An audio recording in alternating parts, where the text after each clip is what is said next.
د افغانستان بانک مسؤلین وایي هڅه کوي په لویو هټیو د تیلو په پمپونو او نورو هغو ځایونو کې چې د پیسو فزیکي راکړه ورکړه پکې زیاته د برېښنایي بانکوالي رواج کړي. د افغانستان بانک ویان حسیب الله نوري وایي چې له دې سره به د افغانۍ د فزیکي فعالیت کمیدو ترڅنګ د پیسو د زړښت مخنیوی کیږي. بسم الله الرحمن الرحیم. د افغانستان بانک د هیواد د مرکزی بانک په توګه ژمن دی ترڅو په هیواد کې برېښنایي بانکوالۍ ته پراختیا ورکړي. دا مهال په هیواد کې د اف پی په نوم کارت چې یو ملي کارت دی او طرحه هم د افغانستان بانک خپله داخلي طرحه ده فعال دی. هغه درانه هیوادوال چې دا کارت ولري کولی شي چې د ساده موبایلونو له لارې هم خپل حساب چک کړي، له یوه حساب څخه بل حساب ته پیسې ولېږدوي.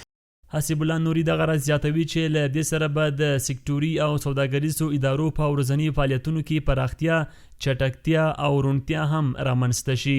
نوموړی دغه راز زیاتوي د افغانستان بانک هڅه کوي چې د بانکي سکتور د پراختیا او سهولتونو په رامنځته کولو سره هیوادوالو ته په هره برخه کې مالي خدمات رامنځته کړي.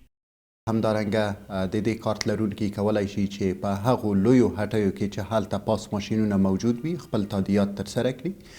هڅه مو دا ده چې په دې برخه کې ډیر پرمختګ ولرو ترڅو درانه هیوادوال د هیواد په ټولو برخو کې مالي خدمتونو ته لاسرسی ولري.